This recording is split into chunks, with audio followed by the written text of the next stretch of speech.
केंद्रीय बजट चल रहा है और कुछ दिन बाद राजस्थान का बजट भी आने वाला है। भरतपुर ज़िले में भरतपुर के लोगों को, खासकर पूर्वी राजस्थान और राजस्थान के लोगों को केंद्रीय बजट से क्या उम्मीदें हैं, उस पर हम चर्चा करेंगे। इसके अलावा स्टेट का भी जो बजट आना हुआ है वो भी बाकी है, उस पर भी चर्चा करेंगे, उनकी क्या उम्मीदें हैं। काफ़ी सारे लोग हैं, इनसे बात करेंगे। सर, सबसे पहले आपका नाम जानना चाहेंगे और ये पूछेंगे कि जो केंद्रीय बजट आप देख रहे हैं उससे क्या उम्मीद करते हैं कि क्या आपको मिलना चाहिए। मुझे गांधीदेव कहते हैं कामरेड। आज राजस्थान की ही नहीं, हिंदुस्तान की किसान नीति की बुनियाद है ERCP। वो मानव जगत की भी लाइफ लाइन है। ये एक बुनियादी चीज़ है। जब तक हम इन नदियों का कॉरिडोर नहीं करते, चंबल, बाणगंगा, रूपारेल, बनास, इनको लिंक नहीं करते, तब तक हमारा सूखा प्रदेश से जो एक दाग जैसा लगा हुआ है वो नहीं मिट सकता। इसलिए सरकार से हमें इसकी उम्मीद है कि वो अवश्य हर संभव राजनीतिक स्थिति से भी भारत सरकार को खड़ा होना है तो आवश्यक रूप से ERCP के लिए राष्ट्रीय परियोजना घोषित करेंगे और उसके लिए एक अच्छा खासा लिमिटेड टाइम में निर्माण हो सके, उसके लिए सरकार अपना सोच पेश करेगी इस माध्यम से, ऐसा हमें लगता है। बाकी का महंगाई और बेरोज़गारी भी एक अहम मुद्दे हैं। इसका प्लानिंग क्या हो ये अभी सरकार स्पष्ट नहीं कर पा रही है। जब तक सरकार राष्ट्रीय उद्योग पैदा नहीं करेगी तब तक ये बेरोज़गारी जैसी समस्या का निस्तारण नहीं हो सकता।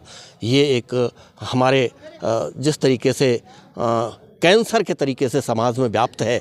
हम बात करते हैं अंतर्राष्ट्रीय लेवल की, लेकिन अंतर्राष्ट्रीय सोच के तहत प्रोडक्शन को जब तक मुद्दा नहीं बनाएंगे, प्रोडक्शन के साथ में एम्प्लॉयमेंट नहीं निकालेंगे, सार्वजनिक उद्योग पैदा नहीं करेंगे, तब तक एम्प्लॉयमेंट की समस्या और महंगाई की समस्या पर कंट्रोल करना मैं समझता हूँ पूरी तरीके से नामुश्किल होगा।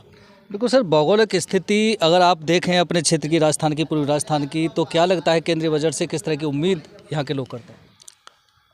बात यह है कि केंद्रीय बजट से, मेरा नाम हरिदेश शर्मा एडवोकेट है, और जहाँ तक केंद्रीय बजट से उम्मीद का प्रश्न है तो सबसे बड़ी चीज़ तो ये है कि पहले तो महंगाई कंट्रोल होनी चाहिए। दूसरी इसमें चीज़ ये है कि जहाँ तक स्वदेशी उद्योग धंधे हैं, जहाँ तक खास करके डिफेंस क्षेत्र में, वो स्थापित होने चाहिए। और उसके अलावा हर वर्ग के जो आदमी हैं, जैसे सरकारी कर्मचारी हैं या प्राइवेट वकीलों के लिए भी है, या और कोई क्षेत्र है जिसमें कि उद्यम है, तो ऐसे क्षेत्रों के लिए भी कोई भी मतलब ऐसे उनके फ़ायदे के लिए कोई उसमें बजट में प्रावधान होना चाहिए। और जहाँ तक वकीलों का सवाल है, वहाँ उनके लिए ऋण सुविधा है या इस तरह की जो और जो उम्मीद हैं वो उसमें उन बजट पर उसमें विचार होना चाहिए। और भी बहुत सी जो ऐसी योजनाएं हैं, जैसे कि हमारे गांधीदेव जी ने कहा कि जहाँ तक नदियों का सवाल है, अगर वो उस तरह के लिंक हो जाए नदियाँ आपस में, तो उससे किसानों के लिए भी और सभी वर्ग के लिए बहुत फ़ायदा हो सकता है। बिल्कुल, रिवर लिंक प्रोजेक्ट की बात कही जाती है जो अटल बिहारी वाजपेयी ने काफ़ी समय कही थी, जो पूरी नहीं हो पाई। युवाओं का क्या सपना है केंद्रीय बजट को लेकर। मैं भूपेंद्र शर्मा एडवोकेट। युवाओं का सपना यह है, युवाओं को चाहिए रोज़गार। जब तक रोज़गार नहीं होगा, युवा देश का विकास नहीं हो पाएगा। इसलिए युवा के लिए रोज़गार बहुत ज़रूरी है, उद्योग धंधे लगाए जाएँ। अब जैसे हमारे पूर्वी राजस्थान से बिलोंग करते हैं हम, तो पूर्वी राजस्थान में सिंचाई की, पानी की बहुत ज़्यादा समस्या है। तो जो ERCP जो 13 जिलों के लिए है, ये सबसे बड़ा मुद्दा है। और इस मुद्दे को अगर ये केंद्र सरकार इस बजट में लाती है तो ये मानो अब राजस्थान, पूर्वी राजस्थान एक बहुत बड़ा प्रोडक्शन राष्ट्र के लिए देगा और अपने उद्योग धंधे भी यहाँ विकसित होंगे और किसानों का भी विकास होगा। दूसरा, हम ये उम्मीद करते हैं कि जो किसान कि कर्ज माफ़ी का मामला है, जैसे राज्य सरकार कहती है कि हम 60% केंद्र सरकार देगी, किसानों को जो कर्ज माफ़ इनको करना है 40% राज्य सरकार देने को तैयार है। तो हम ये उम्मीद करते हैं कि केंद्र सरकार को किसानों को देखते हुए, क्योंकि उनका कर्ज का माफ़ करना चाहिए, क्योंकि किसान सबसे ज़्यादा पीड़ित है आज की डेट में। जो भी ये बताते थे कि दोगुना करेंगे इनकी फसल की जो भी आय होगी उसको दोगुना किया जाएगा, अभी तक कोई दोगुना नहीं हुई है, बल्कि किसानों को खाद की भी कमी रहती है और बिजली की भी ऐसी कोई प्रॉपर व्यवस्था नहीं है, और बीज खाद हर चीज़ महंगी है। डीजल इतना महंगा है कि किसानों की ये मानो पूरी जो उत्पादन क्षमता है वो भी कम हो रही है, और लागत इतनी बढ़ रही है कि उनको बहुत ज़्यादा नुकसान होता है। बिल्कुल। आपका नाम?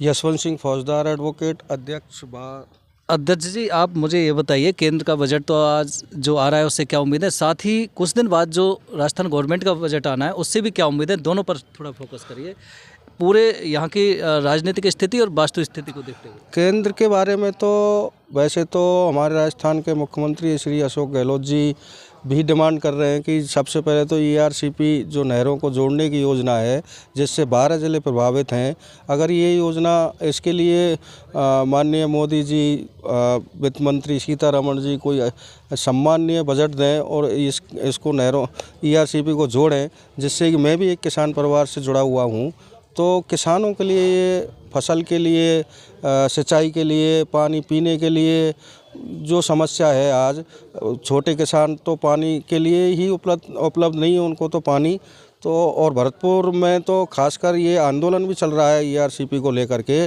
कि इसको जोड़ा जाए। तो मोदी जी से, वित्त मंत्री जी से पहले तो सबसे पहले ERCP को जोड़ने के लिए अच्छा बजट दें। दूसरा, परिवहन की बहुत समस्या है, सड़कें बहुत ख़राब हैं। भरतपुर संभाग में ही सड़कों का नवीनीकरण होना चाहिए, जिससे कि आम पब्लिक को परिवहन में सुविधा हो सके। तीसरा, महंगाई जो है, डीजल पेट्रोल, मोदी जी ने सबसे पहले कहा था कि डीजल को और इसको सस्ता कर देंगे, लेकिन सस्ता करने के बजाय इसको बहुत डबल कर दिया, 3 गुना तक होने जा रहा है। तो इस पर भी विचार करें और बजट में ये घोषणा करें कि इस महंगाई को कम किया जाए। और मैं कहता हूं कि जो एडवोकेट समाज है, जो एक संविधान को सुचारू रूप से कर्तव्य अपने पर निर्वहन करते हुए और राइट्स तय करवाते हैं, तो एडवोकेट्स वेलफेयर के लिए एक अच्छा बजट हो, जिससे कि एडवोकेट्स का जीवन सिक्योर हो सके। और बाकी तो बेरोजगारी और इसके लिए अच्छा बजट आए। और राज्य की बात करते हैं तो माननीय मुख्यमंत्री जी से ये उम्मीद है कि सेंटर से मदद लेकर के सबसे पहले जो किसान का कर्जा है इसको माफ़ किया जाए, और केवल मात्र ये जो कोऑपरेटिव का कर्जा है इसको ही नहीं, सभी वित्तीय संस्थाएं हैं, राष्ट्रीयकृत बैंक हैं, सबका ही कर्ज माफ़ किया जाए, जिससे कि किसान कुछ आगे बढ़ सके और कुछ कर सके। बिल्कुल। और भी हैं हमारे साथ। सर, आपका क्या मानना है? गौरी शंकर सर, मेरा एडवोकेट मेरा नाम है सर। सबसे तगड़ा तो ये है बजट में साहब, यहाँ के विकास की बात है। विकास बहुत पिछड़ा हुआ है, कोई विकास नहीं है। और जो हमारे प्रेसिडेंट साहब ने बताया, इस तरह से इन नदियों का जुड़ाव होना ज़रूरी है जिससे विकास हो। और बेरोज़गारी की समस्या है देश में, हमारे भरतपुर ज़िले में भी काफ़ी बेरोज़गारी की समस्या है, तो ये बेरोज़गारी की समस्या दूर होनी चाहिए। और वकीलों के लिए कोई इस तरह की योजना नहीं है सरकार के पास कि जिससे वकीलों का कल्याण हो। वेलफेयर का भी वो बनाया, वो भी अधूरा नियम है, उसमें भी संशोधन हो के अच्छा बजट पास किया जाना चाहिए, जिससे कि वकीलों का बिल्कुल। इसी वर्ष विधानसभा के चुनाव हैं और जो बजट आना है वो देखिए, बजट कोई भी हो, कोई भी सरकार की सत्ता जब बजट पेश करती है तो उसमें कहीं ना कहीं राजनीतिक छाया भी होती है, और यही वजह है कि राजस्थान का बजट भी आना है। कांग्रेस सरकार को ये तय करना भी है कि किस तरह से प्रदेशवासियों को खुश करना है। केंद्रीय जो बजट है, ये 2 वर्ष बाद 2024 में लोकसभा के चुनाव भी हैं, तो बीजेपी को भी ये तय करना है कि किस तरह की स्टैंडिंग उनकी रहेगी। खासकर पूर्वी राजस्थान की अगर बात करें तो यहाँ जो लोगों का आपने सुना, उनकी डिमांड, सबसे बड़ी बात यह है कि यहाँ कृषि और पशुपालन पर आधारित है ये पूरा क्षेत्र, और वहाँ पानी एक बहुत बड़ी किल्लत है। और यही वजह है कि ERCP को राष्ट्रीय परियोजना में शामिल करने की जो मांग है वो काफ़ी समय से उठ रही है। और देखने वाली बात ये होगी कि केंद्र सरकार के इस यह बजट क्या यहाँ की जनता पर खरा उतरता है। और राजस्थान का जो बजट आने वाला है वो क्या इनकी उम्मीदों को पूरा करता है। कैमरामैन पीयूष दीक्षित के साथ सुरेश फदर, भरतपुर, राजस्थान तक।